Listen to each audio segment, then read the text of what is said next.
années de crise politique en République démocratique du Congo, le pays a rénové avec les urnes. Félix-Antoine Tshisekedi a été proclamé président de la République devant Martin Fayoulou et Emmanuel Ramazani Shadari. Mesdames, Messieurs, bonjour et bienvenue dans cette spéciale 24 janvier. Comme vous le savez, 2 ans après l'alternance politique ou la passation pacifique de pouvoir en République démocratique du Congo. Aujourd'hui, nous allons recevoir pour vous l'honorable Bertin Mobondi. C'est avec lui que nous allons parler aujourd'hui de cette situation politique en RDC partant de l'alternance politique. Nous allons aborder avec lui ce sujet, passant par où en sommes-nous, quelle lecture bien sûr, et après, M. Bertin Mobondi, bonjour et bienvenue. Bonjour madame, merci beaucoup. Je rappelle que vous êtes cadre de l'UNC de Vital Kamerhe. Exact. Je suis député national, élu de la Lukunga. Je suis le numéro 1 de la jeunesse de l'Union pour la Nation congolaise. Alors vous êtes de passation. Très bonne expérience. Pourtant, un autre fier. Ça continue à être... Et donc je pense que... C'est d'une crise de la République par la CENI et dans les... qui ont conduit l'UNC, où on a vu 2 présidents nationaux de l'Union pour la Nation congolaise. Ils sont allés à Nairobi où ils ont mis en place. Et donc ces derniers arrivent au pouvoir. Fayoulou, qui est une position qu'il a décidé d'avoir. Puis le grand défi, c'est de la population congolaise. Oui, on va arriver à qui aujourd'hui n'existe plus. Voilà, donc Vital Kamerhe, où le président Vital devait être la proposition du président de la République, le début de toute une histoire. Mais il faut savoir que nous le faisons dans le cas cash qui venait d'arriver. Mais une coalition que moi je disais déjà depuis belle lurette que c'était une coalition contre nature. Parce que vous avez le FCC et vous avez le cash au pouvoir, mais nous avons 2023 où nous allons organiser d'autres élections. Et malheureusement, pour les Congolais, membres de ces 2 plateformes, nous ne nous sommes pas dépassés suffisamment pour que nous puissions regarder l'intérêt de la République. Nous sommes restés, malheureusement, tout en étant dans la coalition, des adversaires politiques. Adversaires politiques par rapport à 2023. Ce qui est bien normal, parce que le rôle de parti politique, c'est aussi de chercher à... Non, madame, ce n'est pas normal. C'est malheureux. Lorsque vous allez vous rendre compte que jusqu'aujourd'hui, la part de la population congolaise, si nous y réfléchissons, nous allons nous rendre compte que moi, je suis député national, je vois la souffrance de la population. Il faut aller à Lukunga pour voir comment le peuple souffre. Et vous avez toutes les informations à travers la République, la guerre à l'Est. Jusque-là, on a l'impression que nous ne nous sommes pas encore focalisés sur le bien-être de cette population-là qui nous a fait confiance. Au contraire, nous sommes dans des guerres inutiles qui sont liées à des positionnements pour les uns et pour les autres. Et c'est là que je dis, lorsqu'on a une coalition pour le pouvoir, l'idéal c'est de se focaliser sur la gestion de la République et permettre ainsi d'atteindre ce que nous appelons le bien-être de la population, qui est le slogan du président actuel de la République, le peuple d'abord. Mais malheureusement, nous nous faisions de coups au lieu de nous soutenir pour une action gouvernementale visant le bien-être de la population. Si celui-ci réussit, ça sera déjà une pré-campagne ou une campagne pour 2023. Alors il faut le bloquer. Mais lorsqu'on le bloque, on bloque en fait la réalisation de cette vision qui voudrait que la politique puisse aller dans le sens de trouver des solutions aux préoccupations des Congolais. Non, mais et ça, c'est malheureux. Puisque vous parlez de ça, alors ce sont finalement les résultats de l'alternance politique en RDC, parce que c'est que vous veniez de mettre en place une coalition et finalement chacun dans son coin jette la balle dans l'autre camp pour dire que ce sont les uns ou les autres qui bloquent les choses. Moi, je voudrais plutôt dire, et ça, je vous dis, madame, sans état d'âme, je place cela dans le compte de la première expérience. C'est une première expérience. Nous sommes en train d'apprendre à gérer une première alternance dans notre pays. Et donc, en apprenant, il y a des tâtonnements, il y a des erreurs que nous commettons. Et tout ce que je viens d'énumérer ici, je place cela dans le compte des erreurs que nous avions eu à commettre et que nous devons très rapidement corriger. Et voilà là où nous en sommes aujourd'hui. Cette coalition complexe que j'ai qualifiée et que j'ai toujours qualifiée de contre-nature n'a pas permis au président de la République de gérer la République avec une vision claire par rapport à ce qu'il voulait. Et aujourd'hui, nous sommes là où nous sommes. La coalition FCC-Cash n'existe plus. Et là, nous sommes maintenant en train de parler de l'union sacrée de la République. Et donc, ça, c'est quelque chose qui nous pousserait à croire qu'il y a une certaine évolution, toujours dans cette première alternance. Et nous espérons que l'union sacrée va venir corriger les erreurs du passé et permettre ainsi au peuple d'être bénéficiaire de ce pouvoir. L'union sacrée dérivée d'un divorce FCC-Cash ne pourra pas, peut-être prochainement, avoir les mêmes effets puisqu'il s'agit des mêmes acteurs politiques, des mêmes familles politiques. C'est presque la même chose qui mute à une union sacrée. Bon, vous savez, ne craignez pas la répétition ou justement la transformation d'une chenille à un papillon? Bon, il faut dire que l'union sacrée, c'est le résultat d'abord d'une décision prise par le président de la République, qui estime que la République est bloquée, qui estime qu'on ne peut pas continuer à travailler dans ce sens, et qui a lancé un appel. Et je voudrais ici que nous puissions mettre quand même un accent sur un distinguo à faire entre le membre actuel de l'Union sacrée. Oui. Parce que nous avons une première catégorie de membres. Ce sont les députés nationaux qui ont répondu au premier appel du président de la République. Parce qu'ils y ont cru, parce qu'il y avait une certaine conscience et une volonté exprimée de vouloir changer les choses dans la logique de la vision du président de la République. Et ça, c'est une première vague de députés. Puis il y a eu une deuxième. Et la deuxième vague est arrivée, c'était au moment du vote de la déchéance du bureau de l'Assemblée nationale. Et donc ce sont les députés qui arrivent, qui n'avaient pas eu le temps ou qui n'avaient pas encore décidé de nous rejoindre lorsqu'on a signé la pétition contre ce bureau-là.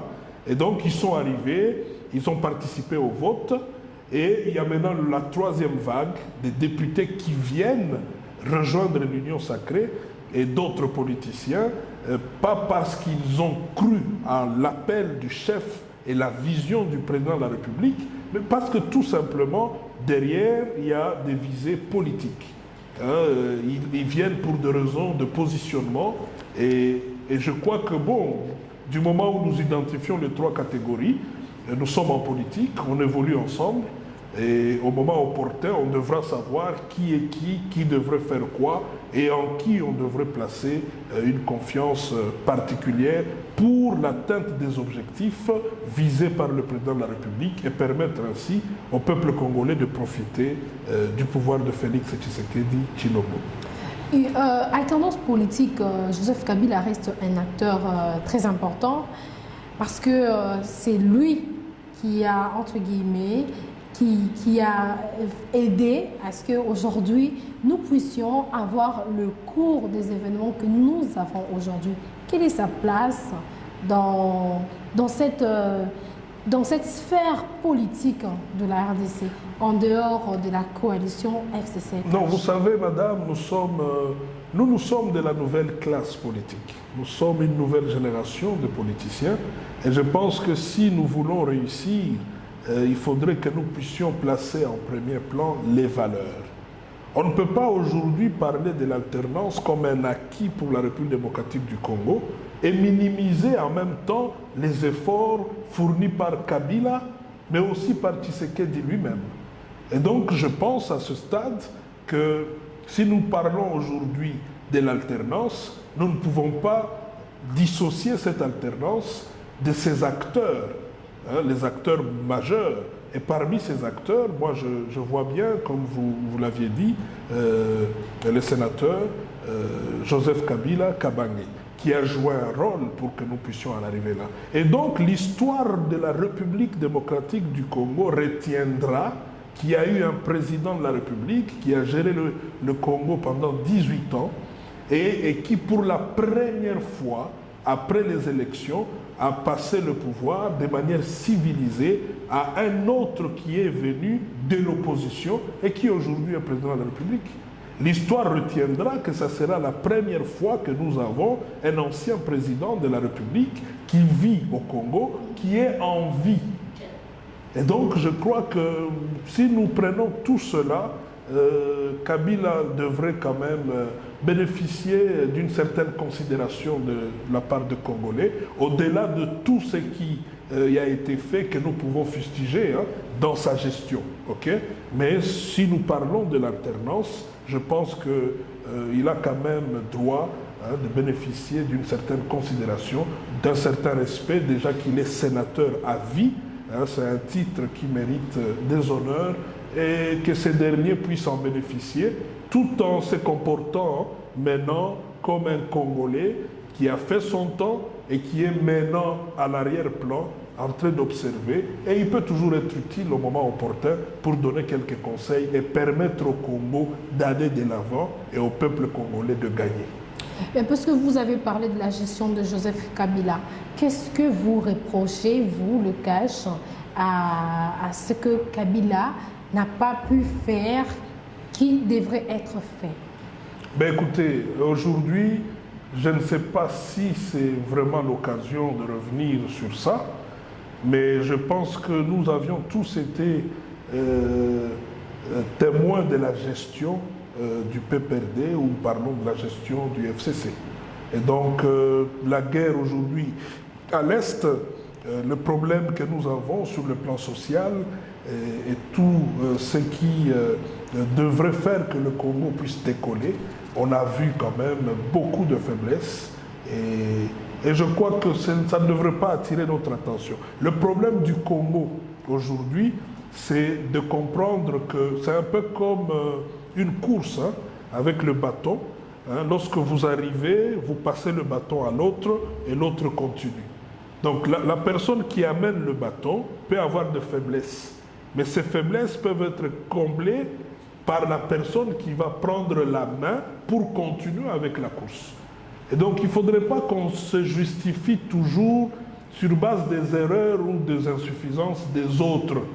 Aujourd'hui, nous sommes au pouvoir. Mais vous êtes appelés à travailler ensemble, comme vous savez, la majorité à l'Assemblée nationale, à l'hémicycle où vous êtes, est une majorité acquise à Joseph Kabila, quand bien même que Félix Tshisekedi est en train de faire de tractations pour pouvoir obtenir la majorité avec la nomination de l'informateur.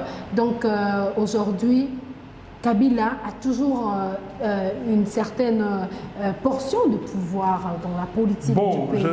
D'abord, je vous dirais d'emblée que la majorité actuelle, hein, c'est une majorité union sacrée. Hein, nous attendons certes le rapport de l'informateur qui va confirmer que la majorité a réellement basculé au niveau de l'Assemblée nationale, mais vous pouvez déjà être rassurée, madame, qu'au niveau de l'Assemblée nationale, la majorité, elle est union sacrée aujourd'hui. Et on sait voir aujourd'hui, vous avez vu la plénière d'hier, où les membres du FCC, députés nationaux, ont quitté la salle. Hein, ils ont quitté la salle parce qu'ils ont estimé qu'il y avait des raisons pour ça. Mais effectivement, ça me rappelle un peu tout ce que nous avions vécu lorsque nous étions dans l'opposition. Et donc je crois qu'ils sont déjà en train de commencer leur carrière d'opposants.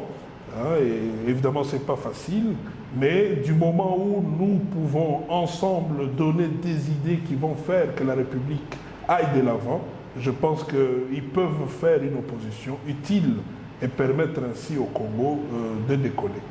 Alors, les conséquences, puisque nous sommes en train de parler de la politique, nous voudrions aussi avoir une idée sur les conséquences sociales, les conséquences économiques de cette alternance politique dans l'échelle de la population congolaise, ou peut-être la population congolaise en général? Mais écoutez, moi personnellement, dans toute rencontre, je ne cesse de marteler sur le timing. Nous devons tout faire dans un temps record pour nous permettre de nous focaliser sur l'essentiel. Et comme je le dis, l'essentiel pour moi, c'est le bien-être de la population congolaise. Ceux qui sont à Béni et qui meurent tout le jour, ils attendent à voir un gouvernement responsable qui va mettre toutes les batteries en marche pour mettre fin à cette guerre. Et donc, ils n'ont rien à gagner dans les discussions politiciennes ou dans tout ce qui s'est fait au niveau de l'Assemblée pour le moment. Rien à gagner. Mais il faudrait qu'ils comprennent aussi, et là j'en appelle à la conscience de tous les politiques congolais, il faudrait que nous puissions comprendre que les retombées de ce que nous sommes en train de mettre en place, parce que ça, ce sont des soubassements. C'est comme une fondation.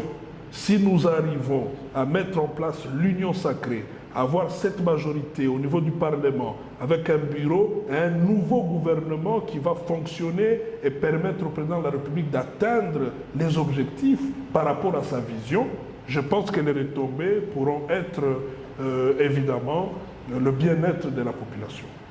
Tractation politique depuis 2 ans aujourd'hui.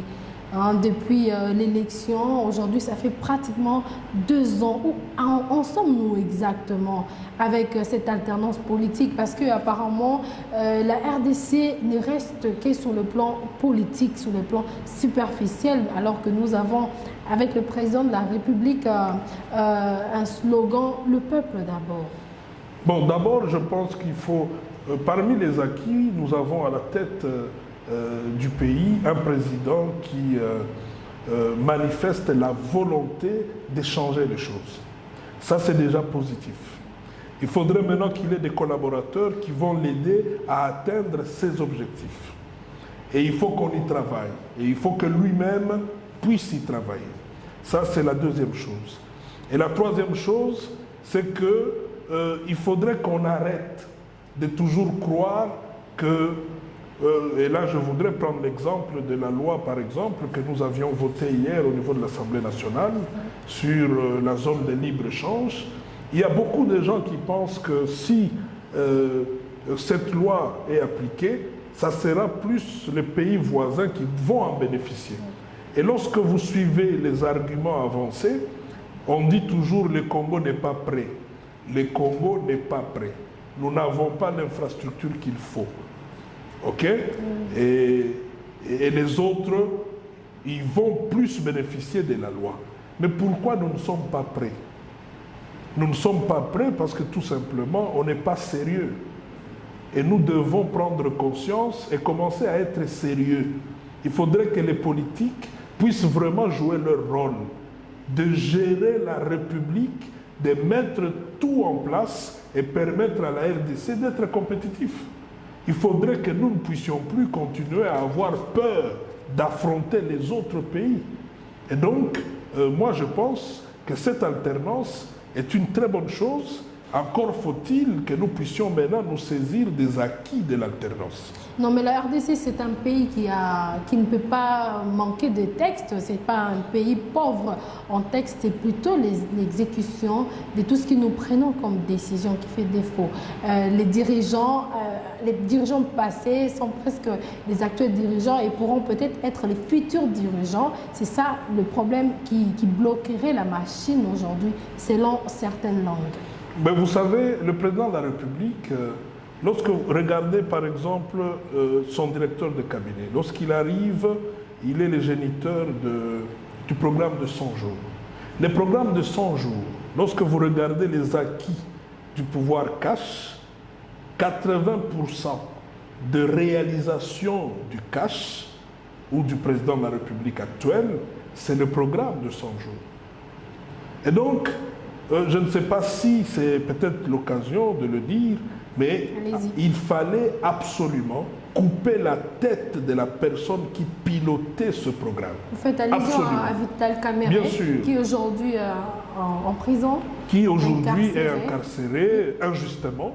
Et donc, nous pensons que ça, c'est aussi un autre aspect des choses où nous attendons que la justice puisse vraiment faire son travail et que le président national de l'Union pour la nation congolaise, l'honorable Vital Kamerhe, directeur de cabinet du président de la République, soit tout simplement acquitté et qu'il puisse retrouver sa famille biologique, sa famille politique, et travailler avec le président de la République pour l'intérêt de la population congolaise. Et donc c'est possible. Oui. C'est possible de changer les choses si et seulement si nous misons sur les Congolais qui ont la volonté, les Congolais qui comprennent qu'il faut que les choses changent. Et c'est là que je suis d'accord avec le président de la République qui est dans une logique de renouveler la classe politique. Et je vous ai dit tout à l'heure que nous sommes de la nouvelle génération et nous ne sommes pas prêts à participer à l'échec, ou même à toute activité qui irait dans le sens de nuire aux intérêts de la République, mais aussi aux intérêts de la population congolaise. Oui, mais quand vous avez abordé un point sur la libération ou l'acquittement, comme vous l'avez dit vous-même, de votre autorité morale, Vital Kamerhe, n'est-ce pas là la contradiction entre l'alternance qui prône l'état de droit? C'est à cause de cela d'ailleurs que Vital Kamerhe a été incarcéré, et ça sera une contradiction. Le mettre en dehors de la prison, les libérer, l'acquitter finalement, c'est contre l'état de droit. Est-ce que c'est contre l'état de droit lorsqu'on libère tous ceux qui étaient concernés par ce procès de 100 jours? Mais il y a presque plus personne en prison. C'est une grâce présidentielle. Bien sûr. Tout à fait différent de la justice qui va acquitter écoutez, madame, écoutez, vous savez, vous devez savoir une chose. L'état de droit, c'est bien. Mais il ne faudrait pas que l'honorable Vital Kamerhe soit le thermomètre de cet état de droit. L'état de droit, c'est l'une des conséquences positives de l'alternance politique. Soyez rassurés que l'honorable Vital et l'Union pour la nation congolaise, nous tous, nous soutenons l'état de droit. Mais il faudrait alors que les choses se fassent selon le respect de règles de l'art.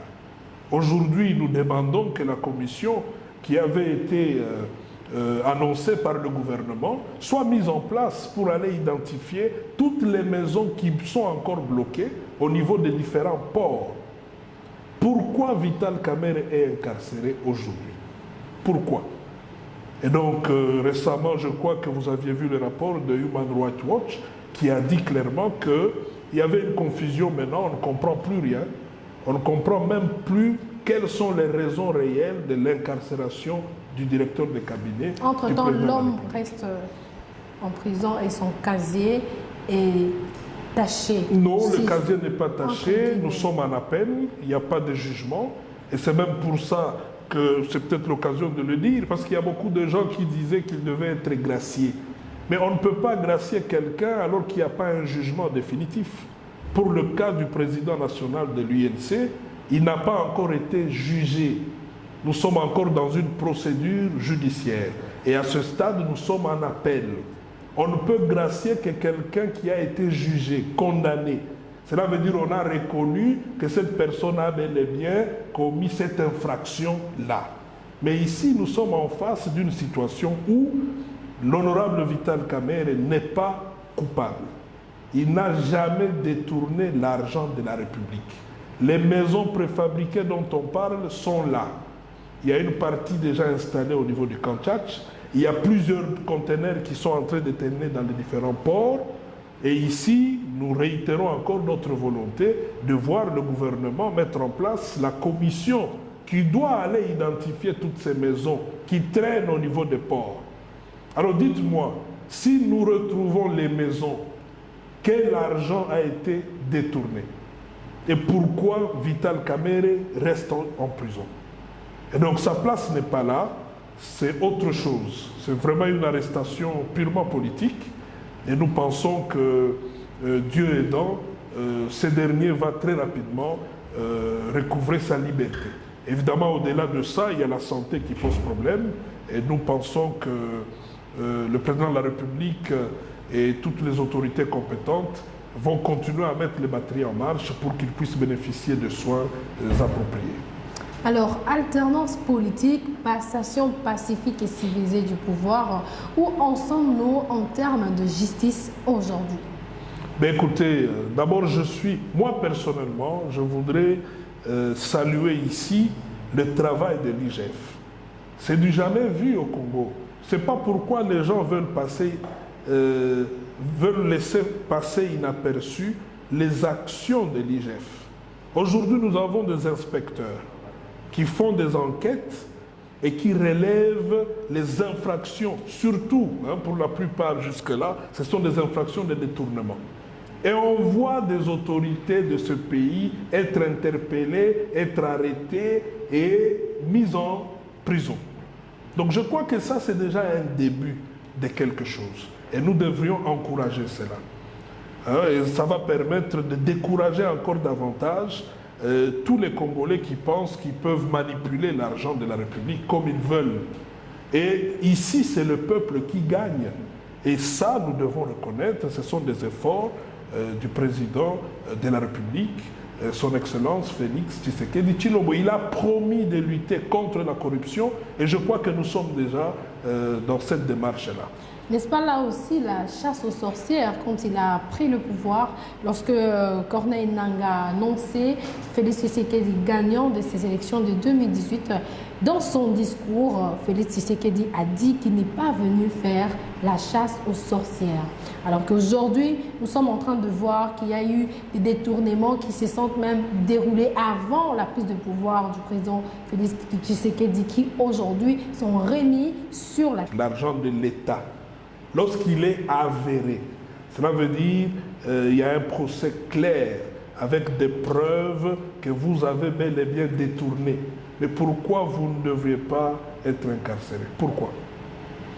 C'est pour ça que je dis tout à l'heure... Il a vu d'un mauvais œil de notre côté. Les amis, pour la plupart des cas d'ailleurs, ce sont les amis ou les camarades qui ont travaillé avec l'ancien président de la République qui s'y retrouvent. N'oubliez pas que jusqu'aujourd'hui, le président Félix Tshisekedi n'a pas encore nommé les nouveaux mandataires. Donc les mandataires qui sont aujourd'hui en train de gérer les entreprises publiques, ce sont les mandataires nommés par Joseph Kabila. Et donc si aujourd'hui on fait la chasse aux détourneurs, c'est eux malheureusement qui seront pris dans leur piège. Et c'est ce qui arrive. Et moi je pense que toute personne qui se plaindrait de ce qui s'est fait n'est pas pour les intérêts des Congolais. Ce n'est pas normal que la République débourse de l'argent et que cet argent soit détourné par un individu. Ce n'est pas normal. Voilà pourquoi nous disons, connaissant le président Vital Kamerhe, quelqu'un qui a occupé plusieurs fonctions, pour la première fois, au-delà de ses plus de 60 ans, il se retrouve en prison. Pour la première fois. Donc il n'a jamais connu un problème en justice. Et nous sommes confiants que ce dernier est innocent. Il doit être libéré tout simplement. Et rassurez-vous, si il était prouvé que ce dernier avait bel et bien détourné, peut-être que j'aurais un langage différent. Et donc l'état de droit c'est ça, et nous devons encourager cette démarche pour permettre à la République de recouvrer son argent et d'utiliser cet argent à bon escient, utiliser cet argent pour l'intérêt de la population congolaise. Alternance politique qui aujourd'hui engendre ce concept union sacrée. Avant, c'était la coalition FCC-CACH. Aujourd'hui, nous sommes dans l'union sacrée. Pensez-vous que cette union, cette messe voulue par le chef de l'État de mettre en place tous les acteurs politiques concernés par la crise en RDC, mettant de côté Martin Fayulu, qui était le deuxième, selon la CENI, qui réclame jusqu'aujourd'hui les réformes et, entre guillemets, peut-être la vérité des hommes toujours. Bon, vous savez, nous devons aussi éviter ce que moi j'appelle la théâtralisation de la politique congolaise. Et je sais que plusieurs fois, le président de la République a tendu la main au président Fayoulou. Et ces derniers estiment que c'est lui qui est président de la République. Récemment, on a suivi qu'il a mis en place un cabinet pour son gouvernement ou je ne sais pas quoi. Il a dit que ce n'est pas un gouvernement parallèle. Voilà. Hein. C'est son cabinet qui lui permet de travailler dans sa lutte. Il peut dire ce qu'il veut, mais moi, de manière humble, j'en appelle à la conscience de Fayoulou. Le Congolais ne l'attendent pas là où il est. Ils l'attendent ailleurs. Il peut être utile pour la République en travaillant pour la République au lieu de passer le temps, à croire et faire croire à certains Congolais que c'est lui le président élu. Qu'est-ce que ça veut dire concrètement? Qu'est-ce que ça veut dire concrètement? Fayoulou dans l'Union sacrée? Pas forcément dans l'Union sacrée. Tout comme il peut aussi intégrer l'Union sacrée et travailler pour l'intérêt de la République. Déjà avec Jean-Pierre Bemba et Moïse Katumbi qui ont été, nous ne savons pas si assurés ou rassurés par le président de la République, ils ont dû quitter la Mouka pour intégrer ou adhérer à la vision du chef de l'État. Et aujourd'hui, ils sont presque nulle part. Nous ne savons pas s'ils sont réellement dans l'Union sacrée ou s'ils sont encore... Alors, pour votre information, madame, ils sont bel et bien dans l'Union sacrée. Et j'ai vu dans les réseaux sociaux des informations comme quoi ils auraient quitté. Moi-même, j'ai participé à une réunion avec le président Jean-Pierre Bemba qui était aussi surpris. Il nous disait qu'il était surpris d'avoir vu dans les réseaux sociaux des informations qui disaient qu'il avait claqué la porte. Donc, je pense que nous sommes ici en face de beaucoup d'informations qui circulent juste pour décourager les uns et les autres. Et malheureusement, ce sont des fausses informations. C'est comme hier, je lisais dans les réseaux sociaux que le Parlement européen condamne ce qui est en train de se faire au niveau du Parlement ici. Je crois qu'il faut qu'on arrête. Le Congo ne doit plus continuer à descendre bas. Il faut qu'on élève le débat. Et élever le débat, ce n'est pas passer le temps à dire « je suis président élu » dans un pays où il y a un président de la République. Élu. Et qui règne, qui gère, qui gouverne. Dans un pays sérieux, lorsqu'on est de l'opposition, on accepte qu'on est opposant et on fonctionne dans l'opposition constructive pour permettre au Congo d'évoluer. Il n'est pas dans l'opposition, il est dans la résistance. Bon, je pense plutôt qu'il devrait dire qu'il n'est pas dans l'opposition, il n'est pas dans la résistance, mais c'est lui le chef de l'État. Qu'il le dise carrément parce qu'il dit qu'il est le président élu. Alors qu'il le dise carrément que c'est lui le président de la République démocratique du Congo. Et moi, je poserais maintenant la question de savoir, finalement, nous sommes dans quel état où vous avez un président de la République qui a les prérogatives, et il gère, il gouverne, et il est là, il nomme, et nous avons un monsieur, quelque part, dans une commune, qui prétend être le président de la République démocratique du Congo. Je crois que ça, c'est du théâtre. Il faut qu'on arrête, il faut qu'on se mette au travail. Il faut qu'on arrête de passer le temps dans des histoires un peu bizarres. Les Congolais qui nous observent, vous pensez vraiment que l'homme de Béni qui attend que le gouvernement mette fin à la guerre et aux tueries tous les jours, ils sont vraiment concernés par un Congolais qui prétend qu'il va nommer des gens dans un cabinet et que lui c'est le président élu? Non.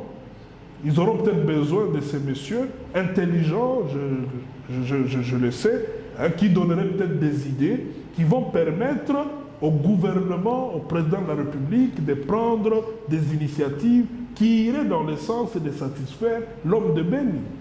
C'est à ce niveau-là que nous l'attendons. Et il y a beaucoup d'autres choses qu'il peut réaliser et éviter de passer le temps dans cette théâtralisation de la politique au Congo. Qui est, entre guillemets, une des conséquences de l'alternance politique. Parce que nous restons dans notre thème parlant de l'alternance politique. Moi, je ne dirais pas que c'est une conséquence de l'alternance. C'est une mauvaise habitude de Congo. Ce n'est pas la première fois que nous vivons ce genre de choses au Congo. À un certain moment, il faut qu'on arrête. Et moi, je crois que nous allons y arriver si et seulement si nous prenons conscience, si et seulement si les bonnes personnes, les meilleurs d'entre nous, comme le dit si bien un député, un collègue, les meilleurs d'entre les Congolais doivent se mettre ensemble et décider de travailler pour l'intérêt de la République démocratique du Congo. Et ça, c'est vraiment capital. Dans les cas contraires, nous allons toujours avoir des personnes qui seront là pour leurs intérêts personnels et le Congo ne gagnera rien et la population restera toujours dans les oubliettes, malheureusement. Et vous allez vous rendre compte que c'est comme entretenir une misère qu'on vient résoudre pendant les élections. OK? Et donc pendant la période électorale, on vient résoudre la misère de la population pendant la campagne. Exact. Et puis la population se retrouve dans une situation, bon, c'est lui qui est venu, on va voter. Et puis après, on oublie encore et on commence encore une nouvelle mandature. Je crois qu'il faut qu'à un certain moment, on décide d'arrêter et de commencer à faire les choses autrement. Mais aujourd'hui, l'Union sacrée a comme majorité l'ensemble des députés, presque une bonne partie des députés issus du FCC. Quelle est votre appréhension? L'ensemble de députés? L'Union sacrée aujourd'hui est constituée pour la majorité des députés issus du FCC. Jusqu'à avoir l'honorable Lambert Mende et Steve Bikayi, le ministre, qui ont finalement adhéré à l'Union sacrée, et ce qui pourrait, entre guillemets, peut-être faire fuir ou enlever l'espoir à Jean-Pierre Bemba et à Moïse Katumbi de pouvoir compter sur cette idée du chef de l'État. Bon, d'abord, il faut savoir que les Congolais sont appelés à se mettre tous ensemble pour travailler et réussir. Et croire que, moi j'ai beaucoup apprécié ce qu'a dit le chef de l'État, il a dit clairement qu'il n'y a pas de démons d'un côté et des anges de l'autre côté. Donc ici, l'Union sacrée, ce n'est pas un endroit où les uns doivent s'identifier en anges et croire que les autres sont des démons. Nous sommes tous des Congolais et nous avons besoin de l'apport de chacun. Mais nous devons seulement nous rassurer qu'il y a eu un lavage des cerveaux. OK?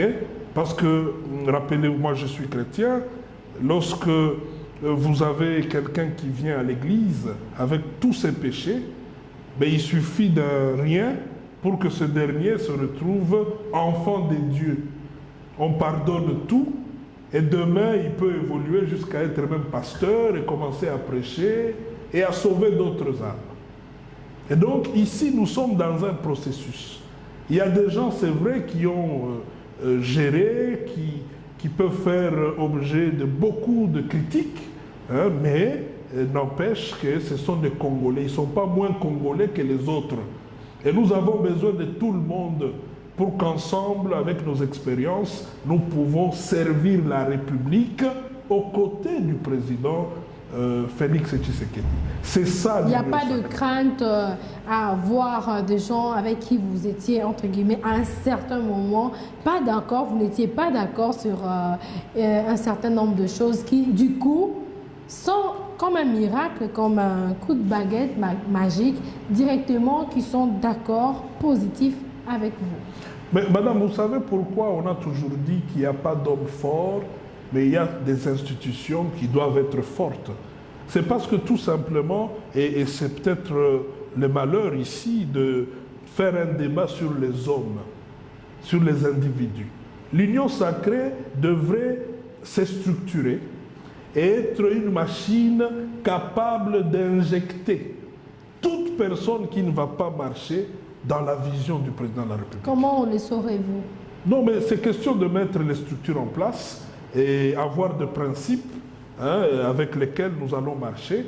Et bon, ça va permettre ainsi de recadrer les choses et de savoir comment on va fonctionner dans l'Union sacrée. C'est faisable, madame. Allez-vous vous mettre d'accord directement? Déjà à l'Assemblée nationale, vous ne vous êtes jamais mis d'accord. Partout en politique, vous ne vous êtes jamais mis d'accord, même avec votre accord FCCK, ça n'a jamais été le cas. Vous pensez que dans l'Union sacrée, vous allez vous mettre d'accord finalement ensemble? En disant qu'à l'Assemblée, on ne se met pas d'accord, je ne sais pas. Pourquoi vous le dites? Vous avez fait partir nous sommes en démocratie. Aujourd'hui, c'est Ilukamba. Nous sommes en démocratie et le Parlement, c'est vraiment l'expression de la démocratie. Mabunda et Ilukamba, ils sont du FCC. Ce sont toujours les gens du FCC que vous éjectez.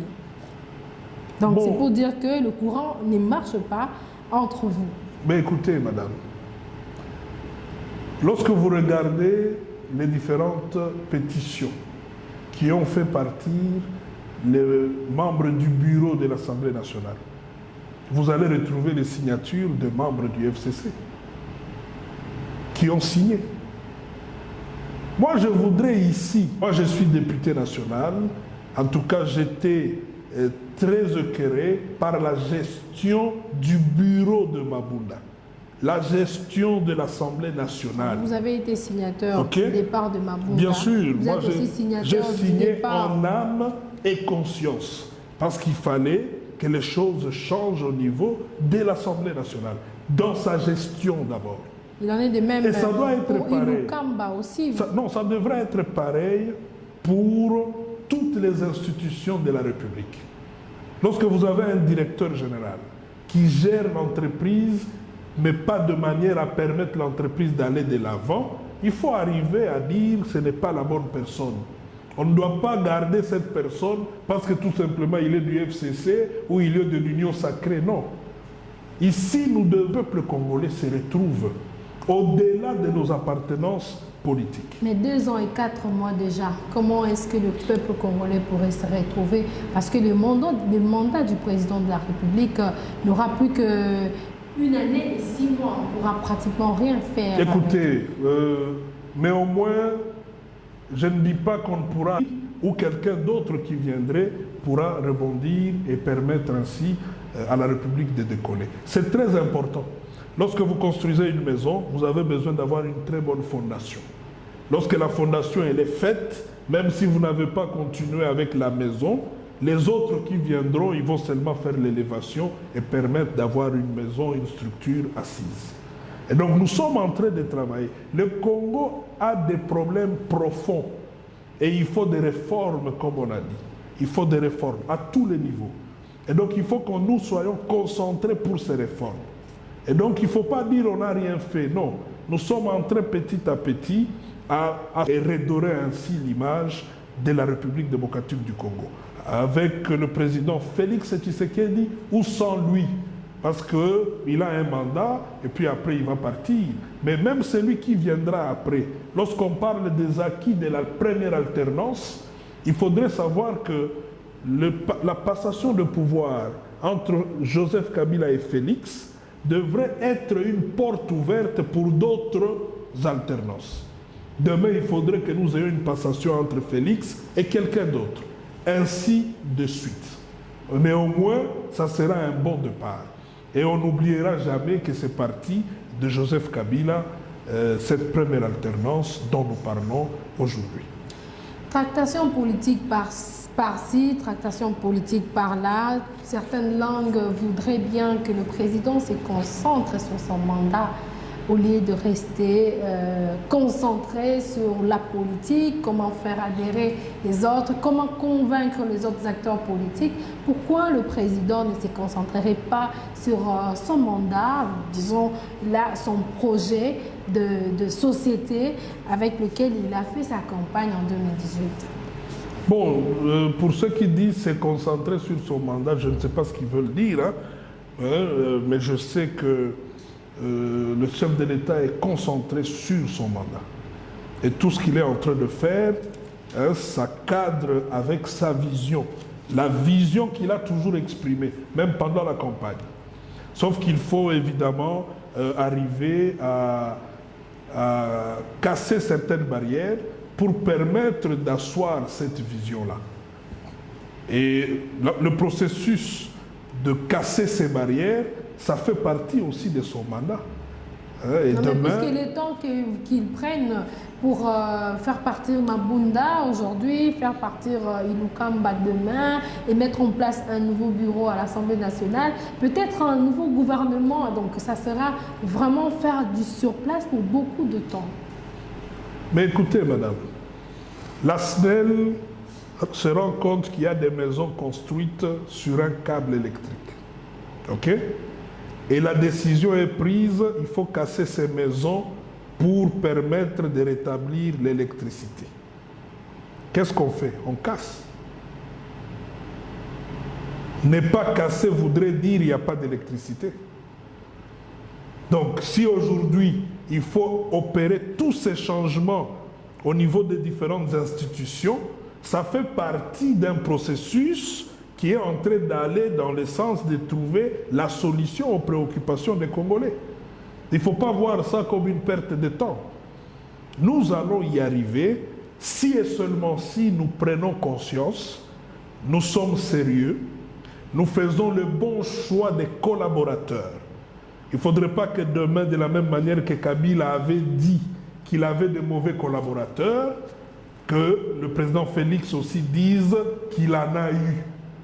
C'est le moment de faire le choix des personnes capables de servir la République, de servir les intérêts des Congolais et permettre à la RDC d'être classée parmi les pays qui émergent et qui peuvent,